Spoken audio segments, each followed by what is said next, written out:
용산 해리스라는 와인바에 왔습니다. 여기서 와인을 먹으려고 왔습니다. 용산 세무서 바로 건너편인데요. 여기는 와보신 분이 아니면 오기 힘든 것 같아요. 그냥 가정집을 개조해서 만든 곳인 것 같은데 이렇게 올라가고 있습니다. 독특하게 생겼네요. 실내는 이렇게 생겼고요. 2층이에요. 여기는 2층은 이렇게 생겼습니다. 1층은 거의 만석인 것 같고 저희는 2층 룸을 잡았는데 분위기가 굉장히 독특해요. 1920년대, 30년대 음악 나오는 것 같고 밖에는 전부 다 이런 낡은 주택가입니다. 독특하네요. 자크셀루스 오리진. 네, 맞습니다. 베고르 주막이 90년대라고 90의 한 후반. 제일 오래된 자크셀루스는 제가 먹어본 자크셀루스 중에, 그리고 얘는 서브스탕스, 두 개를 같이 비교 테이스팅을 하려고 하고 있습니다. 오리진. 다음날 되게 수치가 오리진을 따랐습니다. 대신 마무리를 꼬냑을 하니까 괜찮긴 한데 굴간장, 새우 홍합, 피클 아이올리 이렇게 나왔네요. 얘는 다른 와인이랑 다르게 엑스트라 브리. 그래서 단맛을 엑스트라 브리시구나. 블랑도 누아하고 색깔이 조금 더 진하고.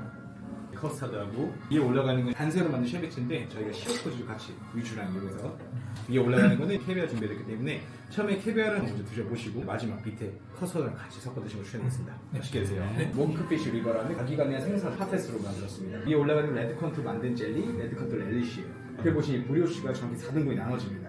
버터처럼 팝에서 올려 드시는 거 추천드리겠습니다. 빵 냄새가 진짜 직접 확 나네. 어떤 음식이에요? 네, 2층은 플라스마토스라고 해서 2층은 저희 두 가지의 생선을 이용합니다. 하나는 살몬, 그 다음에 하나는 대구살 이용해요. 덮어서 구워내고 있습니다. 그래서 만드는데 3일 정도가 걸리고요.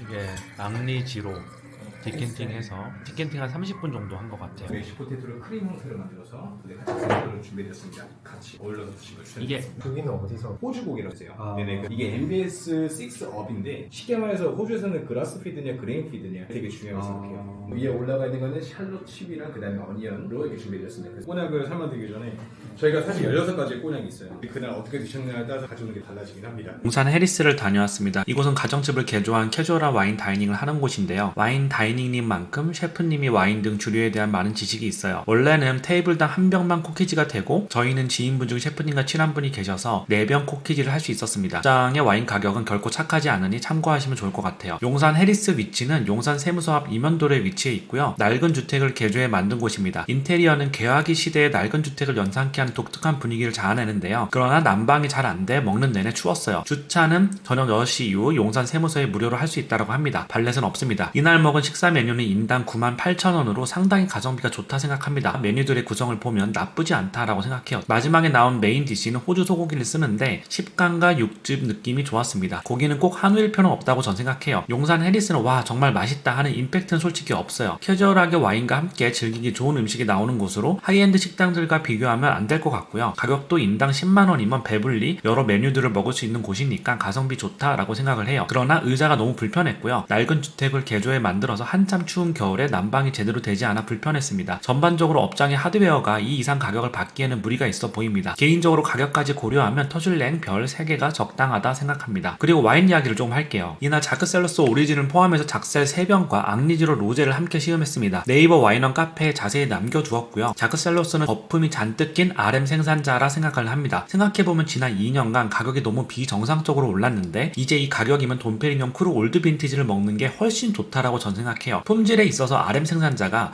돔이나 크룩 같은 대규모 생산자를 따라올 수가 없거든요. 특히 이미 서적 가격이 300만원 가까이 하는 자크셀러스 오리진은 돈이 너무너무 아까운 와인이라고 생각합니다. 1990년대 대우로 주망한 작셀은 어떤 느낌일까라는 호기심에서 먹어볼 수는 있지만 실구매가는 서적 가격보다 훨씬 싸게 구할 수 있으니 참고하시면 좋을 것 같아요. 자크셀러스는 솔레라 방식을 도입한 최초의 RM 생산자로 알려져 있고 그래서 유명해졌어요. 솔레라 방식을 도입하면서 쌍판유 RM 생산자의 대부가 된 자크셀러스의 서브스탕스 초기 버전이 오리진인데 오리진하고 서브스탕스를 비교 테이스팅했습니다. 서브스탕스는 1986년도부터 여러 빈티지들을 혼합해서 만든 샴페인이고요. 이걸 섞어서 만드는 걸 솔레라 방식이라고 해요. 오늘날 자크셀러스의 명성을 잇게 한 안셀름 셀로스가 1990년대 처음 오리진을 출시한 후 여러 이유로 서브스탕스로 이름을 바꾸었다고 합니다. 결론적으로 자크셀러스 오리진은 과숙된 샴페인들에서 느껴지는 산화 뉘앙스, 카라멜화가 상당히 진행된 것으로 판단을 했고요. 입 안에서는 산도가 적절하게 살아있어서 맛있게 먹었어요. 그러나 잔에 따르고 30분가량 지나자 산도 상도가 빠르게 내려가는 느낌이고요. 상태 이슈가 아니라 포텐셜이 이 정도인 것 같아요.